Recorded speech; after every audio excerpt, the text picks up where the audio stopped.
Make money Organics है वो stock जो आपने चुना है और मेरा टारगेट यहाँ पर इस वक्त 84 रुपए के आसपास का है। इस समय आप इस स्टॉक पे 61 रुपए के करीब अगर निवेश करते हैं तो यहाँ से 84 तक के टारगेट आपको आते हुए दिखाई देंगे।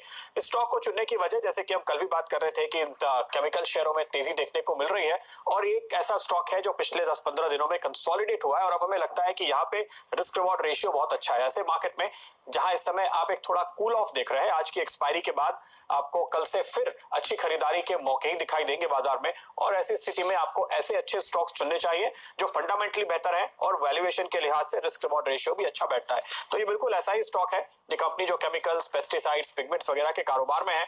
यहाँ पर देखिए इनके जो क्लाइंट्स है टेक्सटाइल, इनके लिए काफी अच्छी खबरें सामने आई हैं। दूसरा क्लाइंट है इनका पेंट।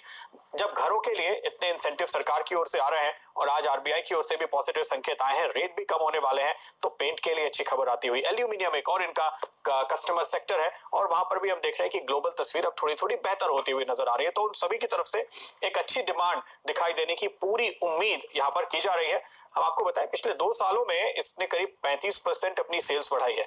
पिछले 2 सालों में इस कंपनी का मुनाफा करीब 2.5 गुना होता हुआ नजर आया और जो लेटेस्ट नंबर था दिसंबर क्वार्टर का, इस क्वार्टर में भी अच्छे नतीजे की उम्मीद है। जो एनालिस्ट इसको ट्रैक करते हैं वो बता रहे हैं, लेकिन दिसंबर में इनकी जो सेल्स है वो 450 से बढ़कर 550 करोड़ पे आई। तकरीबन 20% का इजाफा देखने को मिला। प्रॉफिट 50% बढ़ता हुआ नजर आया। तो एक अच्छा परफॉर्मेंस का ट्रैक रिकॉर्ड हमारे सामने है और उस स्थिति में यहाँ पर आपको एक एंट्री लेने का मौका मिल रहा है। यहाँ पर इनकी जो एक्सपेंशन प्लान्स हैं वो जल्दी पूरे होने वाले हैं। जो कॉस्टिक सोडा की कैपेसिटी है वो 3 से 4 महीने में स्ट्रीम पे आ जाएगी।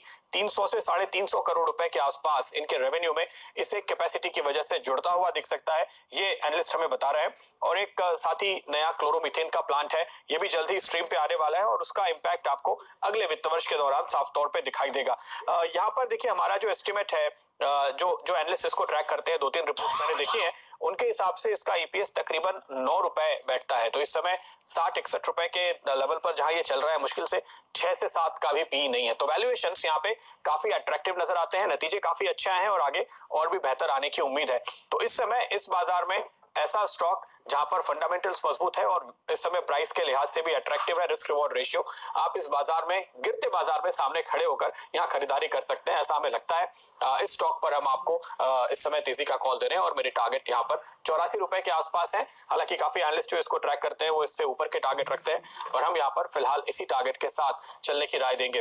राजेश, कैसे देख रहे हैं आप? एक अच्छी तेजी के बाद कंसोलिडेशन हुआ, इस समय क्या देखते हैं? देखिए प्रदीप जी, यहाँ पे कंसोलिडेशन जो है जिसका लोअर बेस करीबन 58 के आसपास है, at present it is at 60, 59 50 का लो किया है। तो आपने जो पॉइंट जो पकड़ा था कि कंसोलिडेशन है और अच्छे रिस्क रिवॉर्ड पे है, तो मुझे लगता है यस, क्योंकि हम एक लोअर एंड पे है तो 58 के आसपास अगर जो बाइंग बनती है, जिसका एक पोजिशनल स्टॉप लॉस होना चाहिए 55 का। अपसाइड में देखिए प्रदीप जी, 2 रेजिस्टेंस है, 2 सप्लाई पॉइंट है। पहला सप्लाई रहेगा करीबन 67-68 के आसपास। अगर वो लेवल निकाल दे तो फिर आप जो एक्सपेक्ट करें 84-85 का टारगेट, मुझे लगता है ये हासिल होना चाहिए।